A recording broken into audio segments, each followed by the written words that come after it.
Ketiga orang itu menghentikan langkahnya di depan jalan setapak yang menembus sebuah hutan.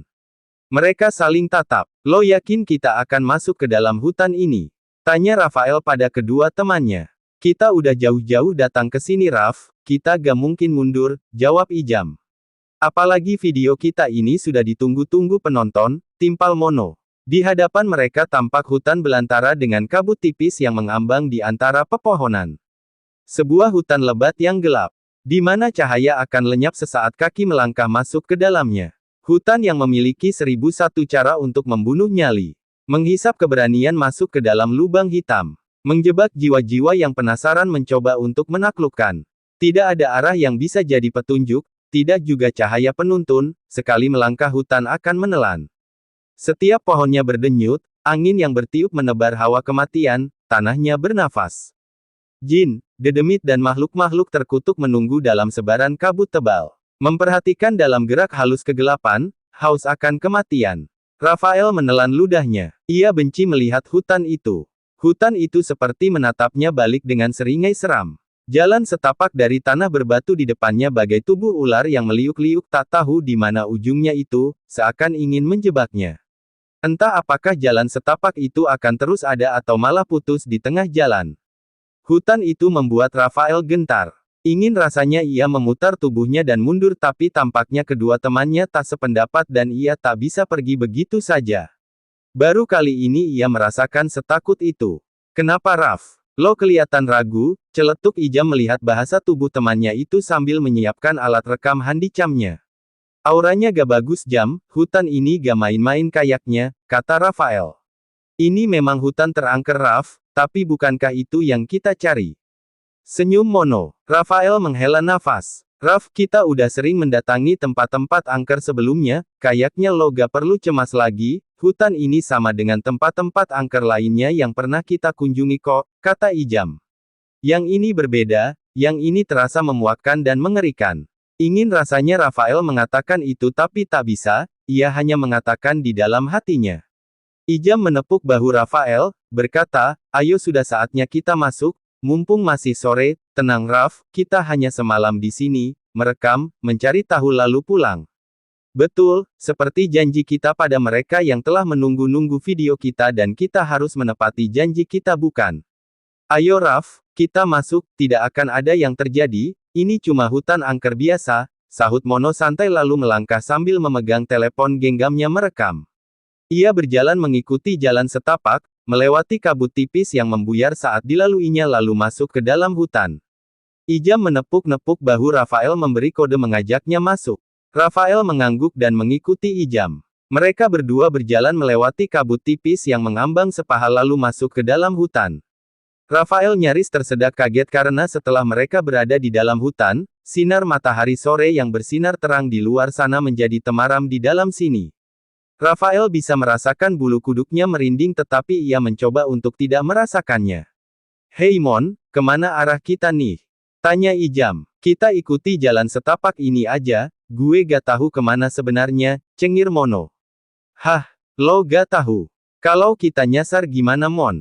Kaget Rafael yang telah mengeluarkan telepon genggamnya dan mulai merekam juga. Mono tertawa. Tenang Raf, belum apa-apa lo udah panik, pokoknya kita jalan terus aja masuk ke dalam hutan, katanya di dalam hutan nanti kita akan menemukan sisa-sisa desanya, jawab Mono.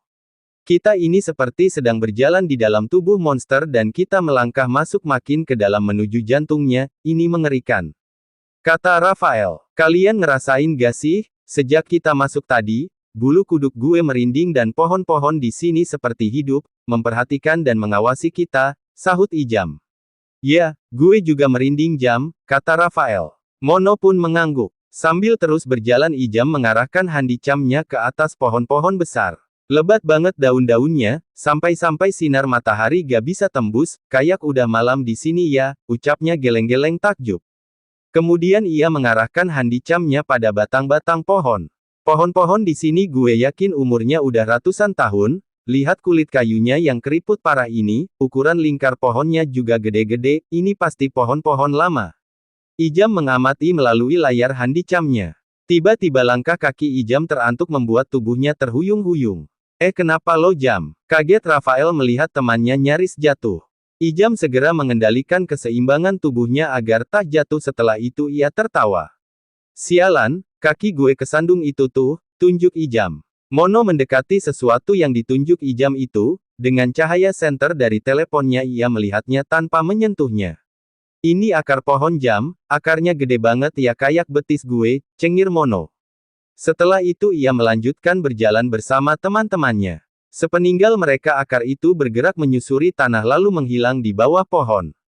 Semakin ke dalam hutan, sinyal HP gue makin lemah nih, kata Rafael memperhatikan layar HP-nya. HP gue malah udah gak dapet sinyal Raf, sahut Mono. Gak masalah lah, kita, kan gak pernah live, jadi gak ada sinyal gak masalah, yang penting HP kalian jangan pada lowbat supaya bisa terus merekam, kata Ijam. Kalaupun lowbat, kan ada handicam lo, sahut Mono. Punya HP bagus tapi cepat lowbat buat apa, ledek Ijam. Mono tertawa mendengar ledekan itu. Lo itu memang orangnya super vintage ya Jam, orang-orang ngerekam video atau bikin konten pakai HP atau kamera DSLR, lo malah pakai handicam jadul, kata Rafael. Semakin vintage, semakin keren Raf, tawa Ijam. Tunggu, jangan bergerak. Seru Mono tiba-tiba. Ijam dan Rafael terkejut. Ada apa Mon? Tanya Rafael. Mono menatap pada pohon-pohon temaram di sebelahnya. Gue dengar suara berbisik-bisik dari pohon di sebelah gue ini, kata Mono. Mana Mon? Tanya Ijam mengarahkan handicamnya pada pohon-pohon itu. Handicam itu merekam pohon-pohon tanpa ada hal lain. Gue jelas dengar suara berbisik, kayaknya kedatangan kita sudah mereka ketahui, kata Mono. Di layar handi gue gak kelihatan apa-apa, kata Ijam. Rafael menyorotkan kameranya pada pepohonan itu. Iya, di HP gue juga gak ada apa-apa, kata Rafael. Ya sudah kita lanjut saja kalau gitu, sahut Mono. Mereka berjalan lagi, Rafael menengok ke belakang sekali lagi. Pepohonan itu seakan memelototinya membuat Rafael bergidik dan memalingkan wajahnya ke depan. Dari tadi jalan, kalian dengar suara burung atau suara binatang lainnya gak sih? Tanya Rafael. Kayaknya kita belum sampai ke tengah hutan Raf, jadi belum ada suara binatang yang terdengar, jawab Ijam. Kalau gue mending gak usah ada suara binatang sih, bayangin kalau tiba-tiba lo dengar suara macan apa gak panik. Sela Mono. Mono betul juga, kalau ada binatang buas, malah lebih berbahaya, kata Ijam. Gue mendingan ketemu setan deh daripada ketemu binatang buas, kata Mono lagi. Kenapa? Tanya Rafael. Kalau binatang bisa mengoyak tubuh kita sampai mati, tapi kalau setan gak bisa membunuh kita, jawab Mono. Kata siapa? Lo lupa sama kasus rumah angker yang pernah kita kunjungi, di mana seorang anak dan istri tewas dibunuh bapaknya yang mendapat bisikan dari makhluk gaib. Sahut Ijam. Mono terdiam lalu berdalih lagi. Ya tapi itu artinya dia kerasukan bukan makhluk gaibnya yang langsung membunuh, kan? Rafael menyanggah. Lo salah Mon. Makhluk gaib juga bisa membunuh langsung tanpa merasuki loh Mon. Mono menggeleng, hal tersebut belum pernah terjadi. Rafael dan Ijam saling pandang. Seriusan lo gak tahu soal ini? Lo harus sering-sering baca soal makhluk gaib, jin bisa melakukan hal itu Mon, kata Rafael. Kali ini Mono benar-benar terdiam karena di dalam hatinya ia pernah membaca soal itu hanya saja ia tak mau mengakui kekalahannya dalam berdebat. Ayo gak perlu berdebat soal ini, ingat tujuan awal kita ke sini, sela Ijam. Rafael dan Mono mengangguk. Ketiga pria muda itu melanjutkan langkahnya lagi. Sudah hampir sejam lebih kita jalan tapi lokasinya belum kelihatan, celetuk Ijam. Sepertinya kita nyasar, lihat, dari tadi kita jalan ternyata gak di jalan setapak lagi, ucap Mono. Astaga, kaget Rafael baru menyadari itu. Waduh, jalan setapaknya tadi abis di sebelah mana ya? Ijam berputar-putar mencari. Tenang, lihat di depan sana, kayaknya ada orang. Seru Mono menunjuk. Rafael dan Ijam mengerutkan kening, mereka memperhatikan ke depan. Di depan sana tampak seseorang yang tengah mengumpulkan kayu. Ayo, kita bisa tanya sama orang itu, kata Mono bergegas mendatangi orang itu. Mon, tunggu, sahut Rafael tapi Mono tak menanggapi. Ayo Raf, dia betul, siapa tahu orang itu bisa ngasih tahu lokasinya, kata Ijam. Rafael meski ragu mengikuti Ijam. Setelah dekat mereka baru bisa melihat jelas kalau orang itu ternyata seorang lelaki tua yang tengah mengumpulkan kayu bakar. Lelaki tua itu menoleh saat mendengar langkah-langkah kaki mendekatinya. Sore kek, maaf kita mau nanya, sepertinya kita tersesat, kita mau menanyakan lokasi. Apa yang kalian lakukan di sini? Tanya lelaki tua itu memotong kalimat Mono. Ia menatap ketiga pria itu satu persatu dengan tatapan tak suka. Maksud kakek? Tanya Rafael. Lelaki tua itu melihat pada tangan-tangan mereka yang memegang telepon genggam dan handicam. Kalian ini, anak-anak muda datang ke sini tanpa permisi, sembarangan di hutan, kalian pikir hutan ini tak ada tuan rumahnya. Kalian pikir bisa semaunya di rumah orang. Rutuk lelaki tua itu. Memangnya kakek kuncen hutan ini?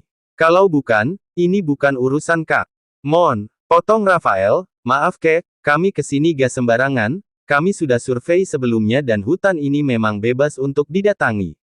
Bebas bukan berarti tidak ada penghuninya, dumel lelaki tua itu. Kayaknya kita buang-buang waktu saja deh, kata Mono bertolak pinggang. Kek, maaf, di sini kita hanya ingin tahu tentang sejarah sebuah desa, kita ini bukan seperti yang lain, yang datang ke hutan untuk bikin konten-konten semata, tapi kita juga menyajikan sebuah fakta dan sejarah, jelas Ijam. Betul kek, kita ini pembuat film atau video dokumenter horor, kita gak akan datang ke sebuah lokasi kalau lokasi tersebut tidak ada kisah atau sejarah di baliknya, tambah Rafael. Lelaki tua itu tampak sibuk memunguti kayu-kayu dan mengikatnya menjadi satu. Omongan kalian gak dianggap, capek deh, sahut Mono lalu melanjutkan langkah kakinya lagi meninggalkan lelaki tua itu. Ijam menghela nafas, baiklah kalau gitu kek, kita permisi dulu. Rafael mengatupkan tangannya di dada. Mohon maaf kalau kedatangan kami mengganggu dan mohon maaf kalau teman saya tidak sopan kek, saya permisi dulu. Lelaki tua itu tampak tak peduli. Selesai mengatakan itu Rafael membalikkan badan menyusul kedua temannya tapi baru beberapa langkah sebuah cengkeraman di bahu menghentikan langkahnya dan membuat Rafael terkejut. Ia menoleh dan dilihatnya lelaki tua itu menatapnya tajam. Segera pergi dari hutan ini, semakin jauh kalian ke dalam semakin sulit untuk keluar. Di sini tidak ada apa-apa kecuali kegelapan, ucap lelaki tua itu serak. Rafael menelan ludahnya mengangguk. Terima kasih sudah memperingatkan kek, tetapi kita sudah berkomitmen, datang bersama pulang pun harus bersama, senyum Rafael seraya melepaskan jemari lelaki tua itu dari bahunya. Kegelapan tidak pernah memilih, kegelapan akan menelan semuanya, kata lelaki tua itu lagi membuat Rafael bergidik. Permisi, mari kek, pamit Rafael lalu melangkah cepat meninggalkan lelaki tua itu. Lelaki tua itu menggeleng menatap punggung Rafael yang menjauh seakan menyesali untuk apa yang akan terjadi nanti. Mono bertolak pinggang. Sepertinya lokasi desa itu ada di hutan bagian dalam, ucapnya menatap Ijam dan Rafael, gimana? Lanjut, Ijam mengangguk, kita sudah setengah jalan, ya kagok kalau harus berhenti di sini. Rafael terlihat ragu, kayaknya kita gak perlu melangkah terlalu dalam ke dalam hutan lagi deh, iya kalau desa itu betulan ada, kalau hanya mitos dan gak ada gimana? Raf, bukankah kita sudah survei kalau desa itu betulan ada? Lo baca sendiri, kan sejarahnya? Mono mengingatkan. Iya sih, angguk Rafael, tapi... Mono berdecak tak sabar, lo kenapa sih, sejak datang jadi ragu? Padahal kemarin lo yang paling antusias untuk menggali kisah ini, jangan-jangan lo dipengaruhi lelaki tua tadi. Raf, lelaki tua tadi itu hanya pencari kayu bakar biasa, omongannya jangan dipikirin. Pencari kayu bakar biasa, bukankah hutan ini jauh dari perkampungan? Rafael bertanya-tanya sendiri. Jadi lo pikir dia apa? Hantu, setan atau penunggu hutan ini? Gue tetap yakin dia cuma lelaki tua pencari kayu bakar yang berjalan jauh sampai di hutan ini, sejauh-jauhnya perkampungan dari hutan ini tetap bisa ditempuh dengan berjalan kaki kok, buktinya, kita aja bisa jalan kaki dari perkampungan sampai di hutan ini bukan? Tukas Mono. Iya Mon, jadi sekarang gimana, kita lanjut gak nih?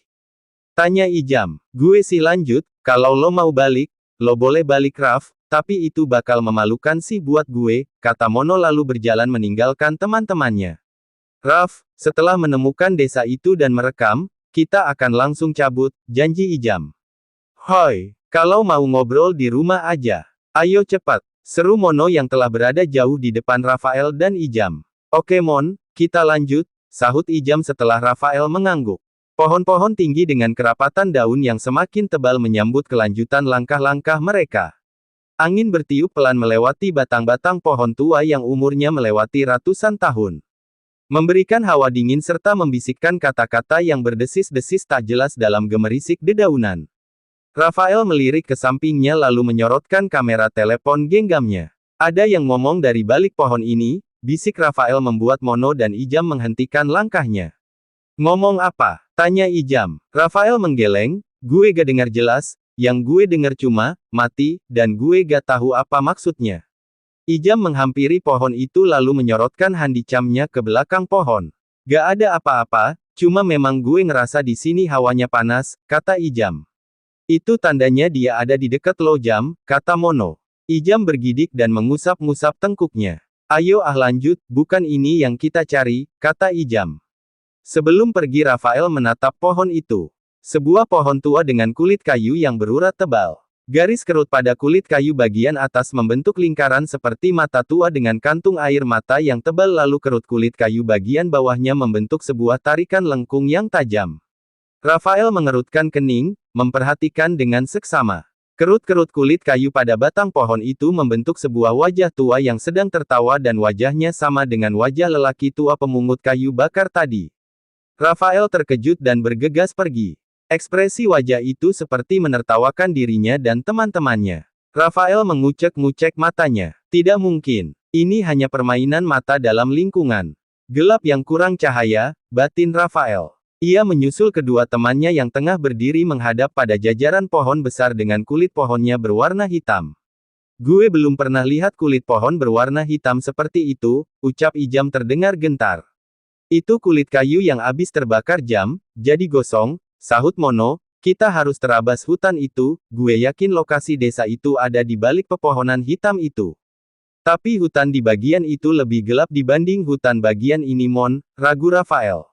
Mono melihat hutan di depan dan di belakangnya untuk membandingkan. Ya lo benar, kata Mono yang kali ini sepakat dengan Rafael. Rafael menatap hutan yang berada di depannya itu. Pohon-pohonnya masih sama tapi hutan itu tampak dipenuhi keputusasaan, batin Rafael. Hutan bagi mata biasa hanyalah sekumpulan pohon-pohon yang berdiri dan bagi mata tak biasa mungkin akan terlihat banyak penampakan tapi hutan ini bagi mata biasa pun tampak menakutkan. Ini adalah hutan tanpa kebaikan, memiliki aura jahat dan tak pernah dimaksudkan untuk dikunjungi. Hutan di bagian dalam ini jauh berbeda. Di sini tidak ada apa-apa kecuali kegelapan. Kalimat lelaki tua itu terngiang di telinga.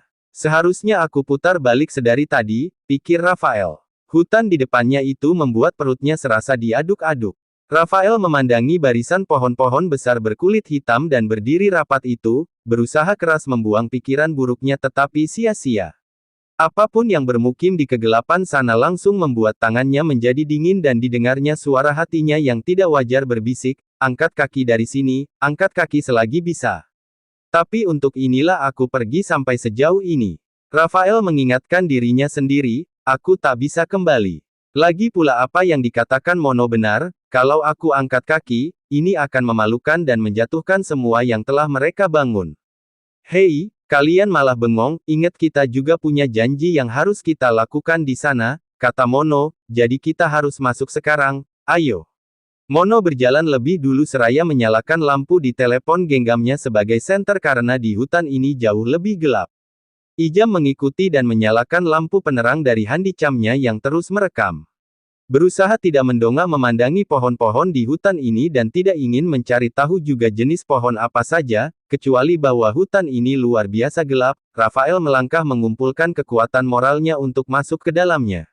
Bukan, kulit-kulit pohon ini bukan gosong tapi pohon ini memang berkulit hitam, kata Ijam setelah menyorot sebuah pohon dari dekat dengan handicamnya. Mono memperhatikan batang pohon tersebut. Pohon jenis apa ini? Pohon yang aneh, gumamnya. Ijam menggeleng, kita bukan ahli tumbuhan jadi gak tahu, ayo ada yang harus kita lakukan dan sebaiknya kita lakukan cepat lalu segera keluar dari sini. Ia pun bergegas berjalan bersama Mono. Rafael yang berada di belakang mereka juga berjalan cepat tak mau tertinggal. Mati. Rafael menoleh cepat saat kata itu terbisik di telinganya. Ia menoleh ke kanan dan ke kiri seraya menyorotkan lampu senter dari telepon genggamnya. Hanya tampak batang-batang pohon yang berdiri tegak dalam kegelapan. Ia pun berjalan lagi. Suara tawa mengikik terdengar di telinganya membuat Rafael berdiri diam. Asal suara itu berasal dari belakangnya. Rafael merasakan adanya sebuah kehadiran. Ia tak mau menoleh melainkan menggunakan kamera telepon genggamnya untuk melihat ke belakang.